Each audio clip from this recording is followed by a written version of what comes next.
Hey everybody, it's itsdarockstar, part of SuperObvious. In this video, we're talking about the 2022 Scream movie. Let's go. I already did my recap and review of the movie as far as the plot, so definitely check it out. We've had some time to let more of Scream fans who couldn't see the movie as soon as it came out, or the week after, but I'd say that a lot of fans have finally seen it at this point. The feedback seems that fans and diehards liking the movie is kind of a 50-50 split. One of the coolest characters was Mindy, who is a super huge horror movie dork just like Randy was, and had one of the coolest roles in the movie.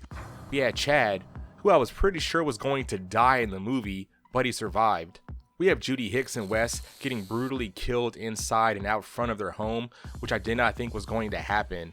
They are some victims killed by Ghostface during the day, and a big deal as far as Ghostface's style of taking out his victims. I really didn't want Judy to die.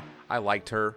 Our OGs, Sid, Dewey, and Gale, really didn't have much screen time, which I did not have a problem with, especially with the story being shifted towards the newer characters. Well, you know, the ones that aren't dead. The story of Dewey and Gale not together anymore, and Dewey being kind of on a low point in his life was something that I thought was a good layer to his character. As far as Dewey dying, I had called it out several Scream videos ago that I made. When Dewey didn't leave in the elevator with everyone, I knew he was going to die, but still super shocked when it actually happened. Tara, played by Jenna Ortega, being kind of like the new Casey but survives, was a very great opening scene to the movie, and I say she has the best screams out of the whole cast. I also think that the scene of her in the hospital with Sam, when Sam was telling her everything, was the best emotional part of the movie as far as the story. My biggest thing on being a critic is how Vince had an intro scene. We see him in the bar with the new characters being a jerk, and is killed outside of the bar, and that's it.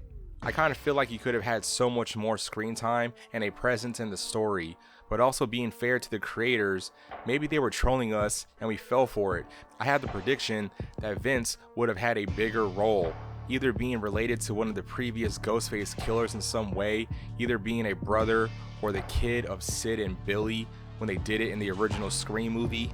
Maybe creators knew that fans would think that, so they swerved us. It's not completely out of the question that there could have been several script changes.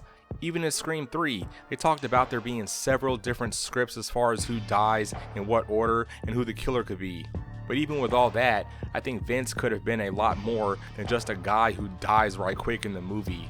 Richie, played by Jack Quaid, said that there were several different versions of the script. With these kind of movies, where the reveal is the highest point of the movie, I can completely understand how creators have to keep these details secret, even from the cast, especially with how almost nothing can be kept on the low because of social media. Overall, I did like all of the new characters that we had as a part of the movie. I did like seeing the younger de-aged version of Billy, who was Sam's dad, and he wore what he wore towards the climax of the original Scream before he died, and how he motivated Sam to be a killer, which was kind of for her own survival. As far as the killer's reveal being Richie and Amber, I wasn't really mad or disappointed because I felt no matter who was in the reveal or what their motives are, it wasn't going to be anything super special to make the viewing experience so extra awesome. Even Stu's still alive, which had been circulated all over the internet, would have had that shock value for a little bit, but that's kinda it because the rumors were already going around, so it would have been expected if it happened. With Sam being influenced by her dad and what she has been through, her character development alone is definitely enough to keep the story of Scream going in a new direction for future films.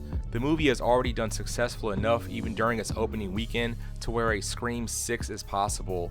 Maybe they'll work on a new one and drop it very soon, just like how the original Scream came out and then Scream 2 came out like right after. But yeah, that's the video. Let me know in the comments how you felt about the Scream 2022 movie, if you've finally seen it by now. Also, what do you think about a new Scream movie on the way? Like and share the video, subscribe to the channel for more content, and I'll see you guys in the next one. Totally for sure.